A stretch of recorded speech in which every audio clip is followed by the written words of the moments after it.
Good afternoon, everyone. As the professional journey goes, we have seen that quite often people feel that arbitration is one aspect where everyone wants to reach its niche because it's quite a fascinating subject.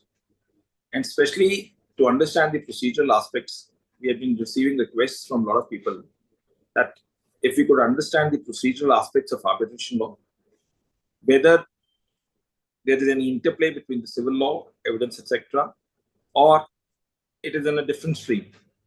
To understand the nuances, we had requested Amrita Panda, an advocate on record in Supreme Court of India, to share her insights during this 45 minutes of journey. And we are glad that though she's to fly tomorrow, she's acceded to our request at a short notice. We are so glad about that. And I will not take much time and request ma'am to take over the session. Thank you. Thank you so much, Vikas. Am I audible? Is there the audio? Okay, great. All right. So, procedural aspects of arbitration. So to begin with, let's understand one thing. Arbitration is per se, by itself, a procedural law, right? So arbitration by itself doesn't decide the merits of a matter. Arbitration is a process. It's a procedure that one follows to resolve its disputes. Just like filing a civil suit or a commercial suit is an option that a litigant has to resolve its dispute. Similarly, arbitration or mediation is also another form of dispute resolution mechanism. So by its very nature, arbitration per se is a procedural law.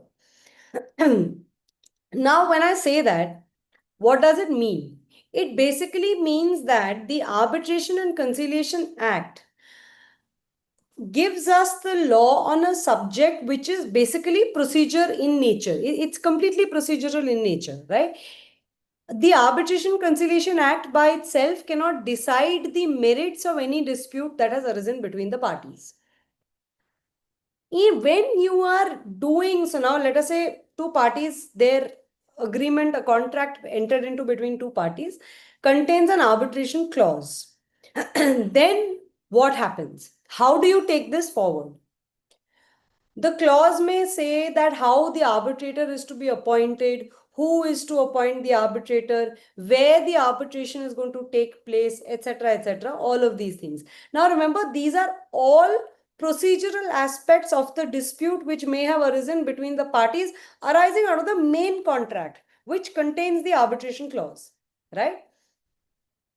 So now, whatever is the procedure to be followed for appointment of arbitrator, whether parties are to agree and appoint a neutral arbitrator, or the court is to appoint an arbitrator under Section 11(6) of the Arbitration Conciliation Act, whatever be the appropriate procedure, that is followed and the arbitrator is appointed. Proceedings are to begin. Now, this is the time when procedural aspects of arbitration comes into play. Your arbitration process the process that the parties have adopted to resolve their dispute, which is arbitration, has already kicked in. Your arbitrator has been appointed. What happens after that? How is this arbitrator supposed to get to the point from being appointed to resolve a dispute between the parties and arrive at a conclusion up to the stage of conclusion, which ends with the arbitrator passing an award, publishing an award, right? This entire interregnum, what happens from the start, from the person being appointed to the publication of the award, this is what we will be dealing with today. This is what we understand as the procedural aspects of an arbitration.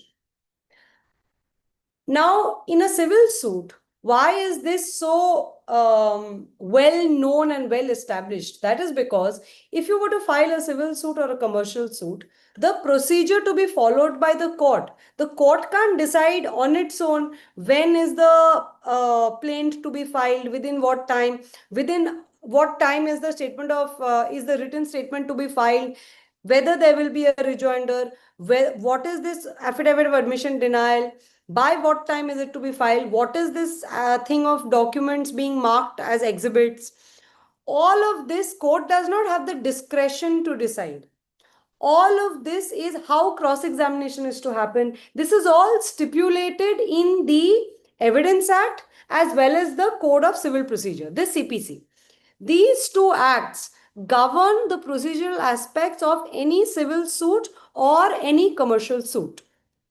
These two acts, so therefore there is a proper codified law enacted by the parliament which mandates the procedure to be followed by a civil court or a commercial court when it is deciding a civil suit or a commercial suit. In arbitration, the problem that happens is there is no such codified law which stipulates the procedure to be followed by the arbitrator, by each arbitrator, to decide basically the dispute which has been referred to arbitration before the single arbitrator or three-member panel, whatever, before the arbitral tribunal, basically. And this is basically the root of the confusion, if I may say so. This is basically the root of the issue which we are discussing today. That while there is a codified law for procedure to be followed when deciding for civil courts, which civil courts are mandated to follow when deciding a civil suit or a commercial suit, when you are deciding and in an arbitration tribunal in a matter before an arbitrator, there is no codified procedure to be followed. And this is the crux of the matter. The only now to sort of add to this conundrum, I would say, the Arbitration Act, under Section 19 of the Arbitration Act, it says that the arbitrator and the parties can decide their own procedure. This sort of creates, in the practical world, while yes, the idea behind this was that arbitration is a party guided form of dispute resolution process. A lot of arbitration is basically used by who? It is basically used by people in the commercial world, people in business, right? So the purpose of giving so much of discretion and leeway and freedom to arbitration, the process of arbitration, has basically been so that to ease commerce and to ease the continuity of business. But you know how it is right now, at least in India, I can say so.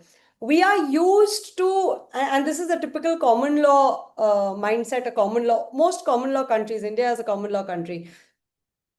Most common law countries would be guided by this, that there is a set procedure for everything and we like to follow a set procedure.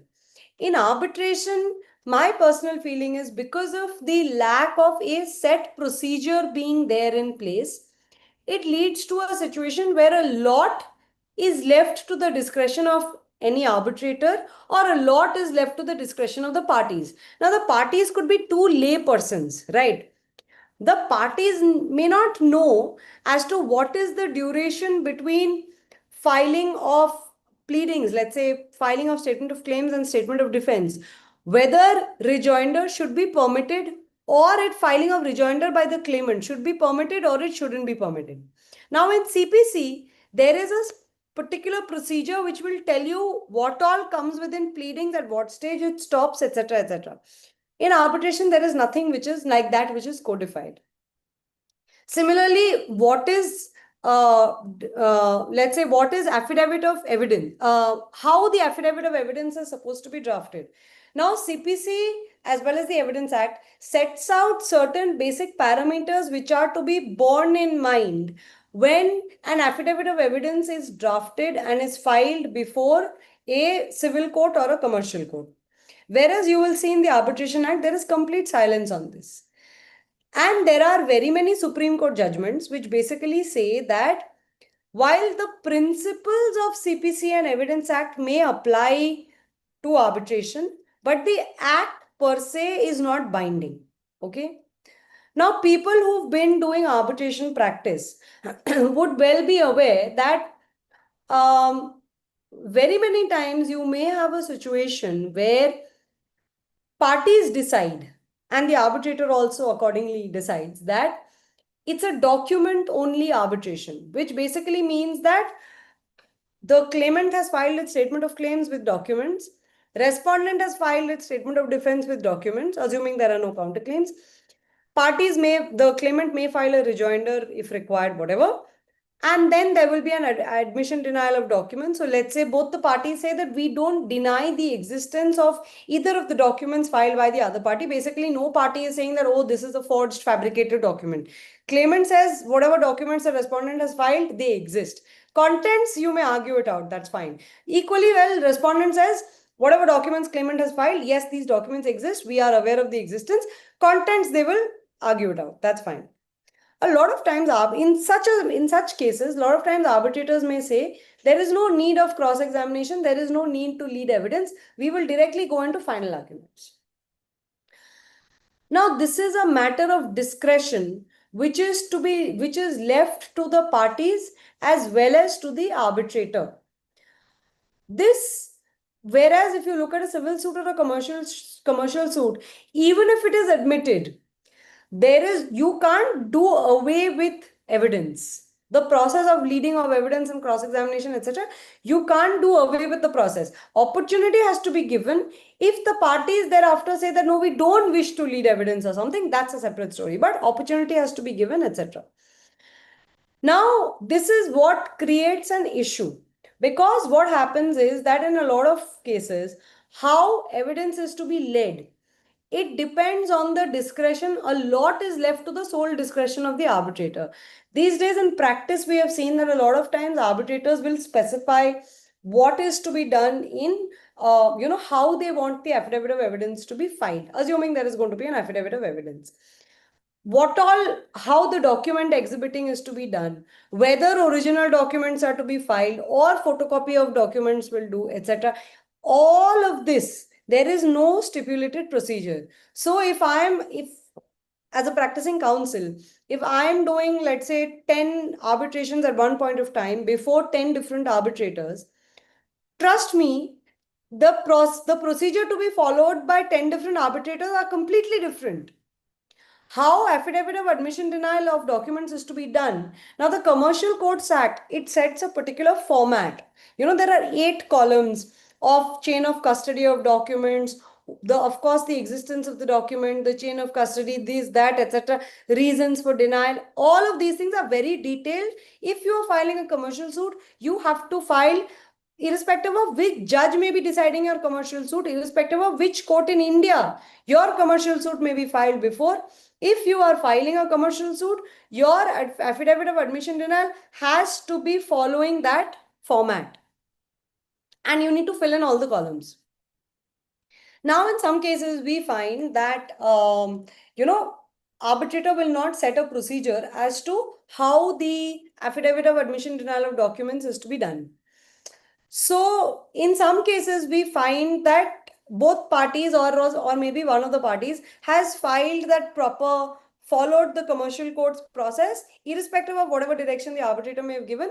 Party has followed the commercial court's act process and has filed a detailed filling up that 8 columns, filed its affidavit of admission denial. The other side now, let's say, has just given the list of documents and has just written admitted or denied. That's it. Now, what are they admitting? Are they admitting the existence? Are they admitting the contents? Are they admitting the custody?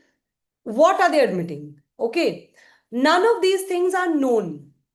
So, you wait till the stage of, let's say, final arguments or an evidence for the other side to raise an objection saying that, oh, for this document in their affidavit of admission denial, the other side has written admitted. So it is presumed that the other side has admitted the contents of this document also, so I don't need to prove it. Now, the other side would have filed that affidavit of admission denial with just by writing admitted and denied, maybe keeping in mind that, oh, in the previous 3 arbitrations we've done, we've only had to file an affidavit of admission denial writing about the existence, whether the document exists or not. Nothing else, no other column needs to be filled, nothing else needs to be mentioned. Arbitrators have said only give an affidavit of admission denial with regard to the existence of the document. So, following that process, since in this case the arbitrator did not specify anything, following that process, the party has said that, okay, I will simply file existence, but it has just filed an affidavit of admission denied where it has written admitted denied, admitted denied. The other side now may take advantage of this to say that no. There's nothing to say that you were talking just about the existence. Since you've not followed this detailed procedure, which is there under the Commercial Courts Act, we will take it that you have admitted the contents of this document. Now, this not only delays the arbitration process, it puts the arbitrator and both parties in a difficult position because one party has done keeping something in mind. The other party has something else in mind, which naturally it will bring up only at a much later stage in the proceedings when these defects, which is assuming it is a defect, assuming worst at best that it can be a defect, that yes, the arbitrator expected ABC process to be followed, but then because there is no law mandating that to be prescribed or to be followed, one party has followed one process, another party has followed another process. The procedural order may be silent on how admission denial of documents is to be done, right? This can derail the proceedings to the extent that at the stage of final arguments, if such an issue is raised and one party says that this document, I don't need to, let us say it's a computation chart or something, I've calculated damages on the basis of some formula that I have followed. I will say that, oh, that party has, the other side in the document may have, in the affidavit of admission denial of document, may have written admitted, which means basically what? That party may have just kept in mind that during the tenure of the contract, I may have sent a similar document to the other side, and the other side has seen this document earlier. So to that extent, he or she is writing in the affidavit of admission denial of document that yes, this document existence is admitted. But they've not written it in that heading format as is mandated under the Commercial Courts Act. Then, in such a situation, the other side will argue that, oh, but then you've written admitted, so the contents are admitted. Now, there is no need to prove it. Technically, in law, both parties are right. It is possible to argue that yes, you don't need to prove it, and because you have written admitted, I don't need to prove my document. Okay. It is equally possible to argue in law, backed with appropriate judgments, etc., to say that no, under the Commercial Courts Act, this is the process to be followed, etc. Nowhere does it say that you are saying your admission was restricted only to the existence of the document. The arbitrator also can say that, but nowhere in the law is it mandated that in my procedural order I have to write how affidavit of admission denial of documents is to be done. But because there is no law which stipulates this, you can see that at the stage of final arguments, it's gone to a place where it's put all parties in a lot of difficulty. Because the party which assumed that, oh, he's only written admitted, so my document is proved, will not take the effort at the evidence stage to lead evidence and prove that document. Now, if in final arguments he is told that no, sorry, this document is not proved, then that party will and should in law be permitted to prove the document, which means what? That at this stage of final arguments, will you restart evidence again with regard to that document? And there could be many in that category. I'm just giving the example of one. Will you then restart evidence? Or will you say that no, at the final argument stage, you will let the other side no, that was restricted to only existence. But then, assuming that to be a complete admission, that other side may not have cross-examined that witness only. Right? So it basically creates a scope for a lot of confusion. Now, if this is to be rectified, then you basically have to redo the process of evidence, which is a waste of time. Which, if you look at a civil suit or a commercial suit, because the law is absolutely explicit, there is no chance for a confusion like this. But because Section 19 of the Arbitration Act gives this, pardon me for saying this, but I would say it's unguided, unbridled discretion to the arbitrator to decide on its own procedure. Each arbitrator comes up with his or her own procedure to be followed. Second example that I can give you all is something again that I have also faced. Discovery and production of documents. Now, discovery and production of documents is a tool which is enshrined under Order 11 of the CPC, right? It's basically one where, let's say I'm the claimant and I'm a contractor, enter into a contract with the department, a tender, it could just be a simple tender matter, enter into a contract with the department, and I am basically told that there will be a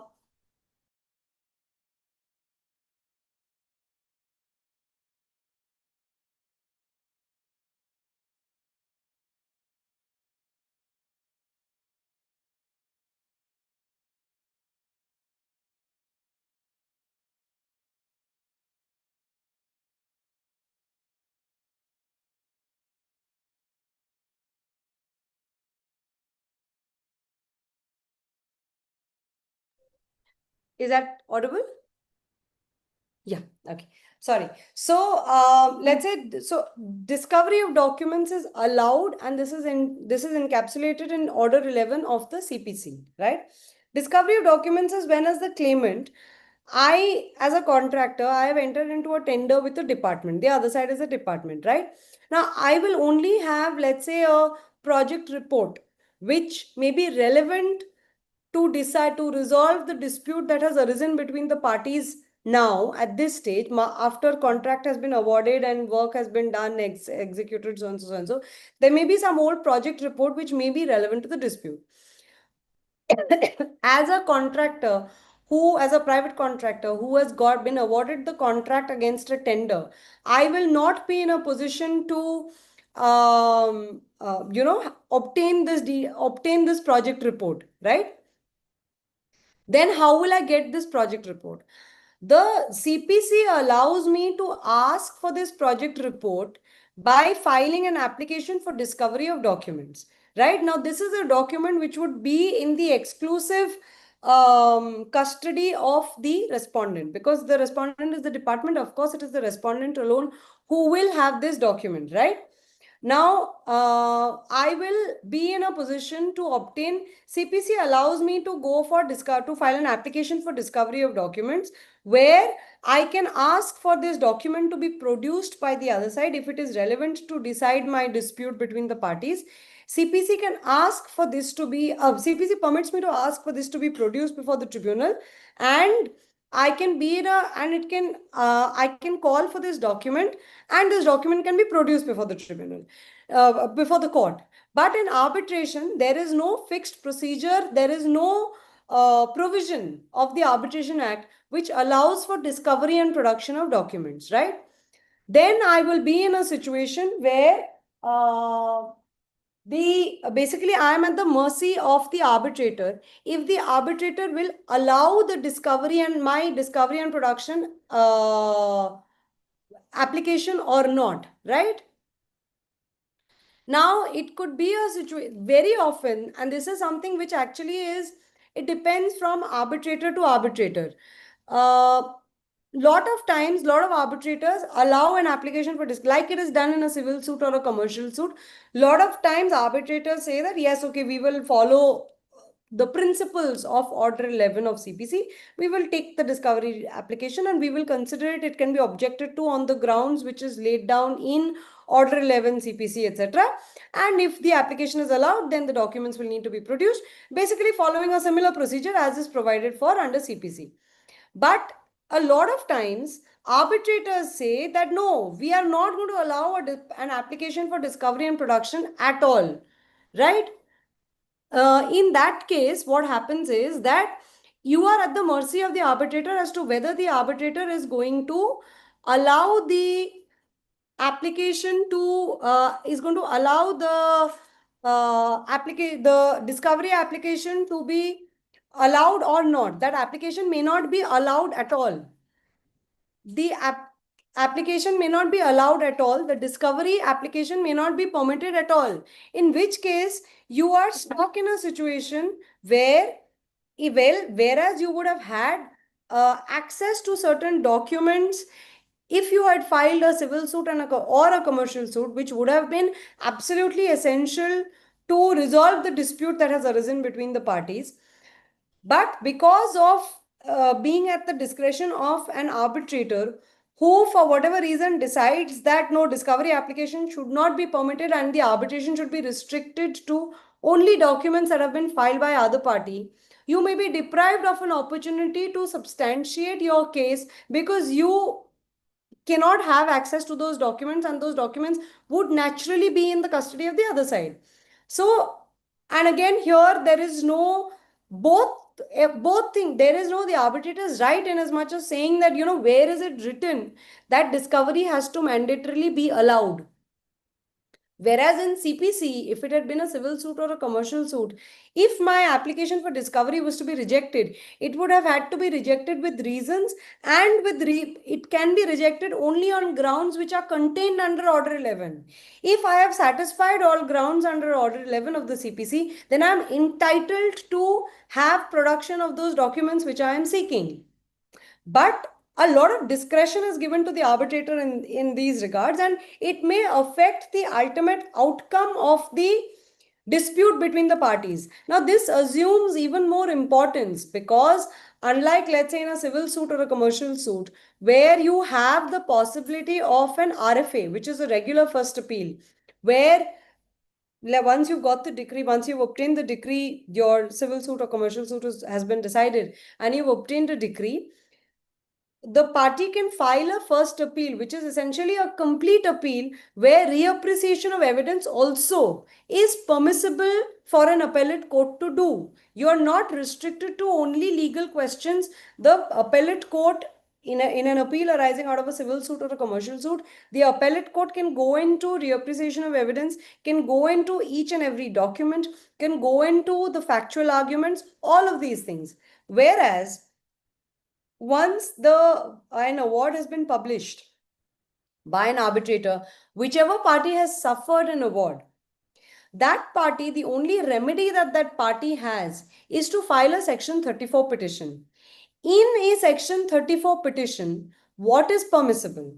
In a Section 34 petition can be filed only on the basis of the grounds which are written in this, which are stipulated in Section 34, which is definitely there cannot be any reappreciation of evidence done by a Section 34 court at all. As a matter of fact, there are ample and more judgments which say that even if a Section 34 were to read an evidence and come to a different conclusion, and even if that is correct in law, the 34 court cannot supplant its own interpretation with the interpretation of evidence given by the arbitrator in the award.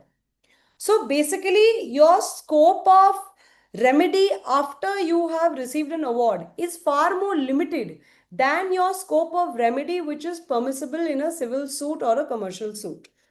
So, to that extent, a uniformity in procedure. This is, of course, my personal opinion. Being a counsel who largely practices in arbitration, both in court as well as before tribunals, in the high courts, commercial courts, civil courts, etc., as well as before tribunals, I feel that some level of uniformity in procedure will go a long way in bringing more stability into the system so that this entire aspect of how the procedure is to be followed when doing an arbitration is not left entirely to the sole discretion of the arbitrator. Let's say something for another instance that I can give maybe is let's say something like whether a rejoinder is to be filed or not. Now, CPC will stipulate whether it is permissible, under what circumstances, what is required, etc., etc. The Arbitration Act says something about statement of claims, and then it says something about within what time statement of defense is to be filed. Now, even after what time of statement of claims is statement of defense to be filed, that is also not stipulated in the Act. The Act, by way of the Act simply says that the statement of claims, pleadings basically, which is statement of claims and statement of defense, should be concluded within 6 months of initiation of the proceedings. But after filing of statement of claims, can the statement of defense be filed 5 months after that or not is not something which the Arbitration Act stipulates. So, a lot of times you will see that an arbitrator has permitted, like how it is done in a commercial suit, let's say, that there is a fixed timeline that within 90 days of filing of the statement of filing of the plaint, the written statement must be filed. If it is not filed, the commercial court will not have the power to take on record a written statement which has been filed beyond the statutory stipulated timelines. Whereas, so this gives a lot of certainty in the procedure. Whereas in an arbitration, it simply says statement of claims and statement of defense to be concluded within 6 months. So it may happen that a tribunal has been appointed, procedural order number 1 has been passed, where timelines have been fixed, and the arbitrator allows 6 weeks for statement of claims to be filed. After that, let's say 6 weeks for statement of defense to be filed. No difficulty. But the statement of defense is not filed within 6 weeks. For whatever reason, statement of defense comes to be filed after 4 months. Now, in such a scenario, should that statement of defense be permitted to come on record? Because if I was in a civil suit or a commercial suit, the other side's right to defense would have been struck off by now, right? There is no, even if there is no discretion given to the commercial court or the civil court to decide whether that statement of the written statement, which is being filed with a delay of some 3 months, 4 months, whatever, whether that can at all come on record. There is a timeline stipulated in the Commercial Courts Act. That timeline is to be followed. If it is not followed, then the right to file the written statement is struck off. Whereas in arbitration, it could be that the claimant has filed its statement of claims within, let's say, 4 weeks or 6 weeks. The statement of defense is not being filed within the time fixed, which is 4 weeks or 6 weeks of filing the statement of claims. It comes 5 months later. The total thing may be within 6 months, but the statement of the defendant or the respondent has taken 4 months or 5 months to file its statement of defense, and the arbitrator is still taking it on record. The claimant at that point of time has no remedy to say that, the right to defense should be struck off. And even if the claimant says so, it depends upon the discretion of the arbitrator whether the arbitrator will take that statement of defense on record, or it will not consider it, and it will strike off the defense. If I was doing a commercial suit or a civil suit, I would definitely argue, and without even having to argue, the right of defense of the other side would have been struck off. So now these kind of procedural aspects, if it is stipulated, I feel that it brings a lot of certainty into the procedural aspects which guides the process of arbitration. Of course, I've probably given one-sided perspective of what are the demerits of the procedure not being stipulated. But if I were to give you merits of the procedure not being stipulated, well, there are, and of course, that is the main reason why procedure was not stipulated, is to ensure ease of business, right? Now, in very many cases, there may genuinely be no need to lead evidence. For example, if it's, let's say, a dispute between a purchaser and between a vendor and the vendor's a vendor contract, right?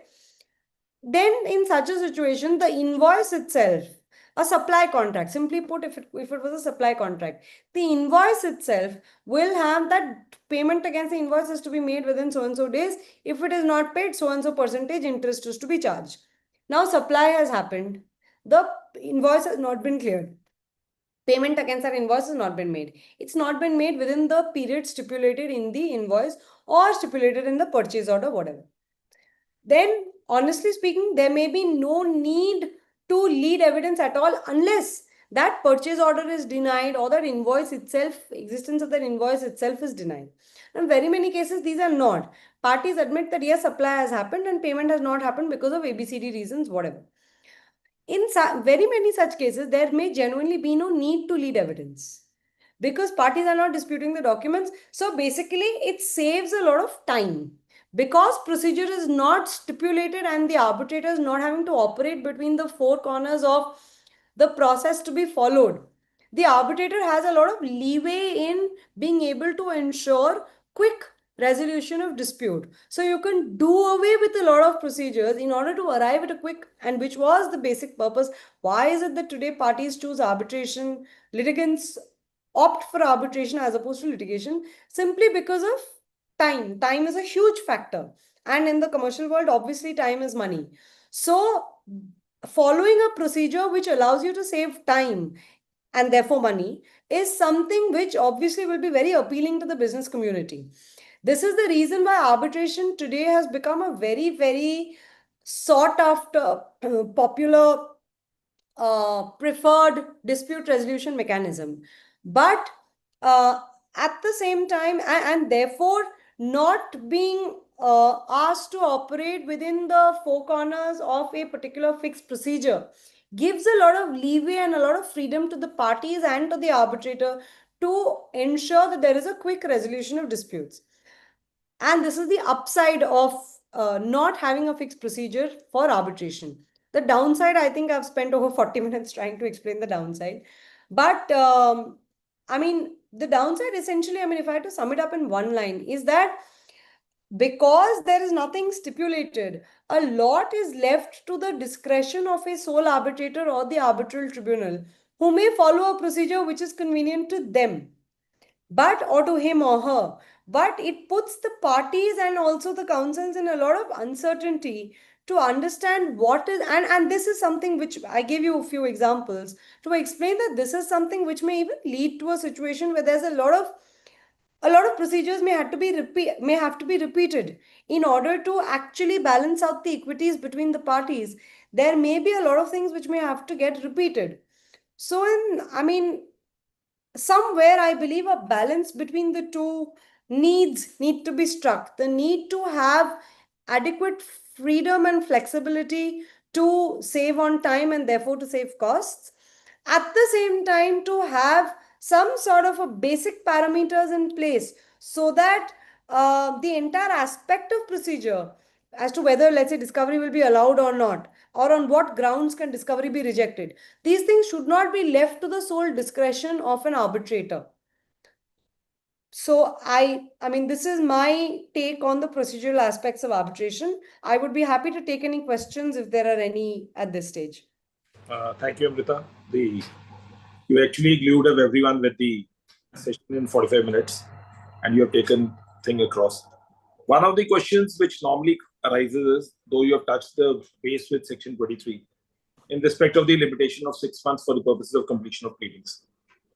Now, in 29(4)(a), you have also seen the Supreme Court says that there is a flexibility, you can go ahead with that.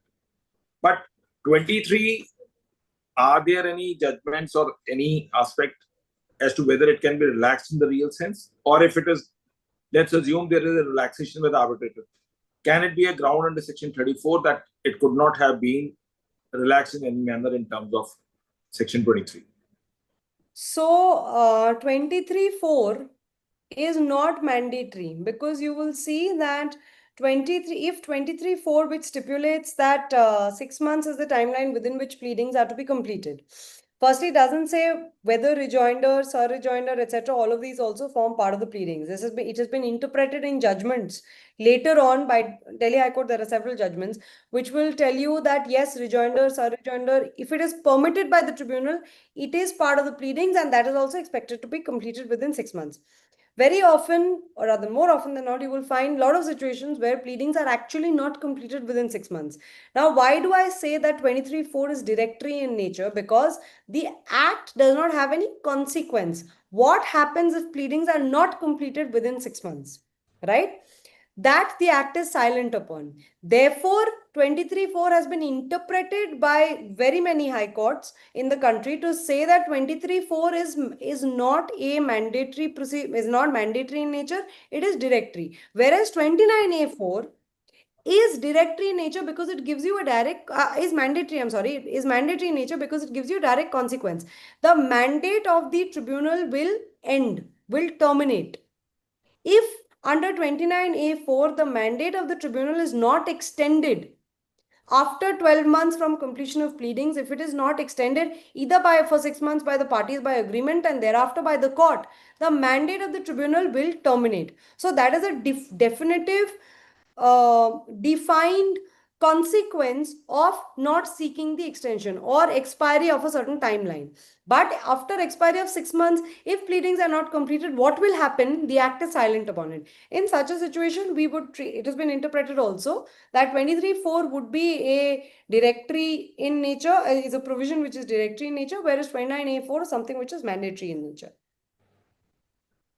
And one has asked does the arbitrator have the power to give the interim relief? And if so, what would be terms and conditions, just like civil law? Yes, of course, arbitrator has the power to grant interim relief under Section 17 of the Arbitration Conciliation Act. Arbitrator has the power to grant interim relief. And if you see the power of the tribunal has been equated to the power of the court under Section 9. So basically, prior to initiation of arbitration proceedings, if there is any urgent, emergent relief that a party wants to seek, even before the tribunal has been appointed, let's say there's a perishable commodity and you need to seek an urgent relief with regard to that perishable commodity, which will perish in, let's say, 2 days or 3 days, whatever, and the tribunal has not been appointed by that time, you can go to a court in a Section 9 and seek interim relief qua that perishable commodity, in relation to that perishable commodity.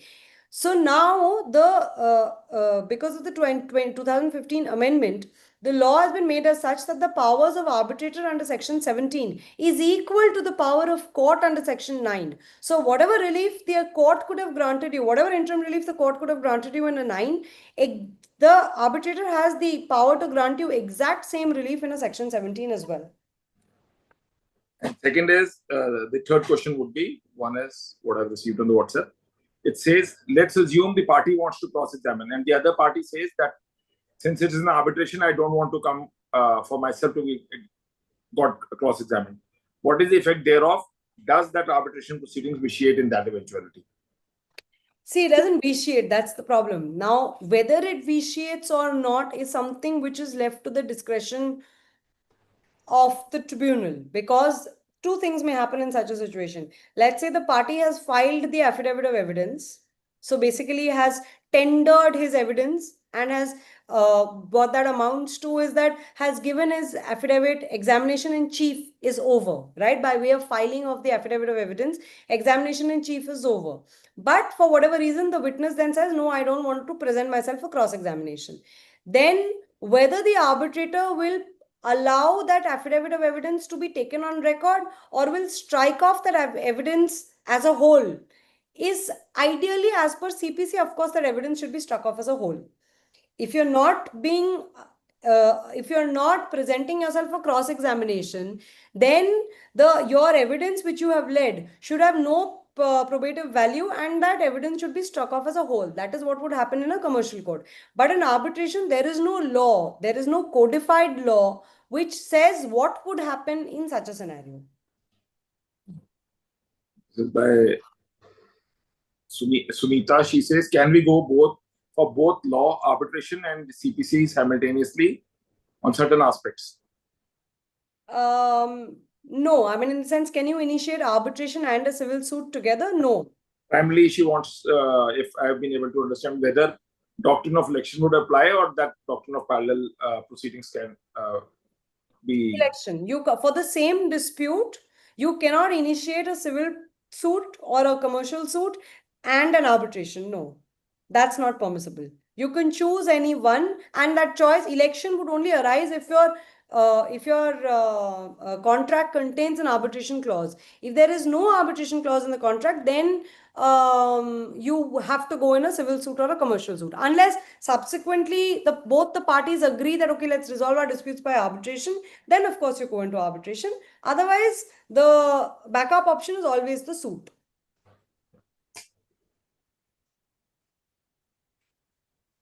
One is a general take. Do you believe that the freedom to decide has gone haywire?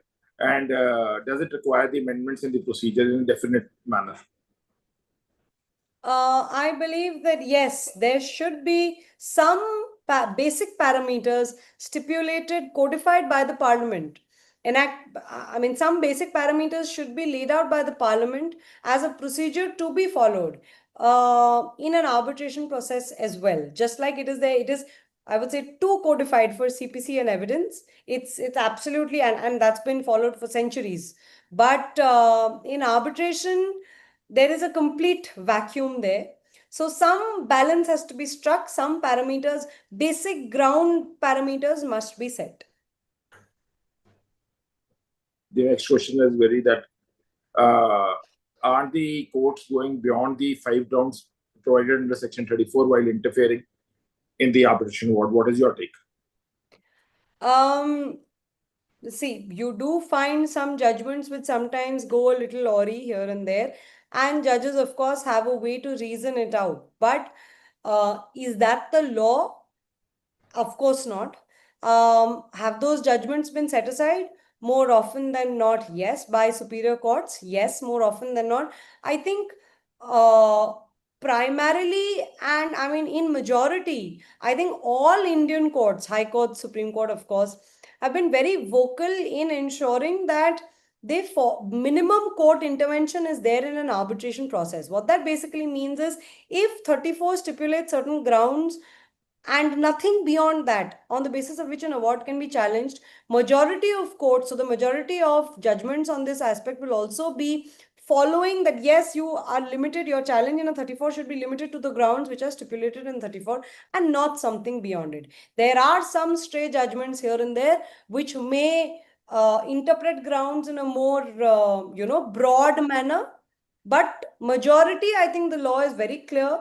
Rather, they have interpreted the grounds in 34 in a very restrictive manner to restrict the challenge to an award once an award is published. These were the questions. Thank you, Amrita. We will stay connected once again.